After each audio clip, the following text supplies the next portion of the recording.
Qu'est-ce que tu veux dire par là ? Nous ne sommes pas notre émotion. Enfin, ça me semble... Nous ne sommes pas que ça. Ce que je veux dire, c'est que on a tendance à se confondre avec son émotion. Quand on vit une émotion, on a l'impression de devenir cette émotion. Ou de l'associer même à notre personnalité. Par exemple, je suis colérique, ou je suis timide. C'est ça. Hein. Ouais. D'accord. On se met des étiquettes. Et on verra comment on peut faire pour en sortir progressivement. Hein. Parce que ça fait partie de notre langage quotidien. Et donc, je suis pas mon émotion, ça veut dire que l'émotion, ça fait partie de mon costume. Que l'émotion, c'est juste quelque chose qui me traverse. C'est comme un vêtement. C'est un vêtement. Je vais mettre un vêtement bleu un jour, ça va correspondre à de la douceur. Je vais mettre un vêtement rouge le lendemain, parce que je vais être en colère, etc., etc. C'est juste un vêtement que nous portons.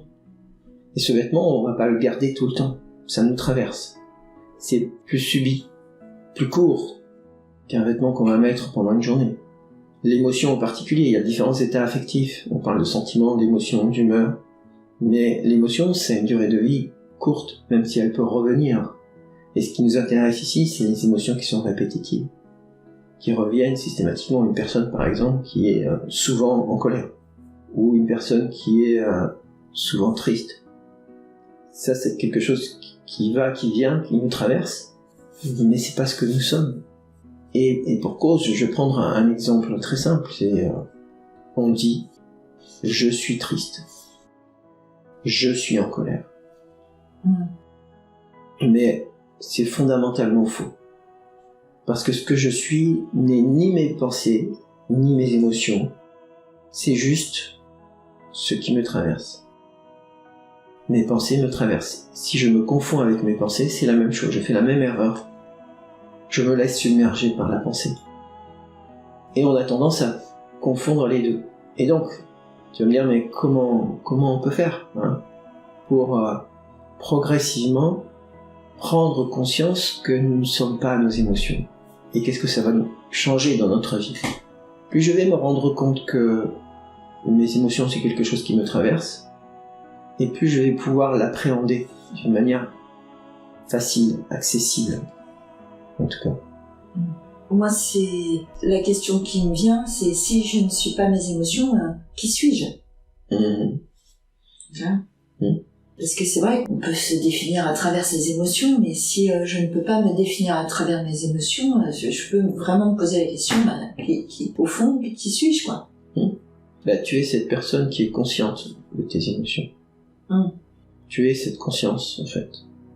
Quand tu dis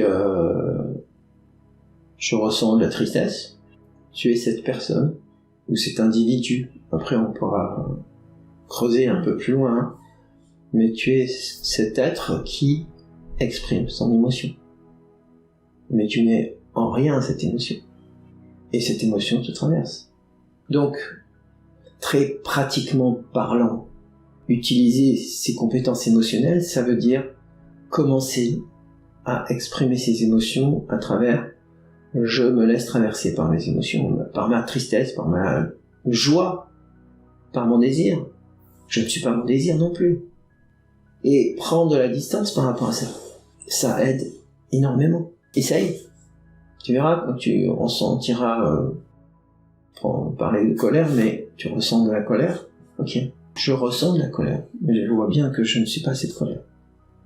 Au moment où tu regardes ça, tu vas ce qu'on appelle dédramatiser, tu vas sortir du drame. Tu vas te libérer. C'est une première étape de libération émotionnelle. Tu vas parler avec des termes comme je suis traversé par l'émotion. Mais ce qui va t'aider le plus, c'est d'éviter de dire je suis triste, je suis en colère. Pourtant, c'est tellement courant. Mais en même temps, c'est le piège. C'est ça qui nous fait confondre l'émotion et ce que nous sommes vraiment. Essaye cette expérience et tu verras la différence que ça peut faire dans ton quotidien.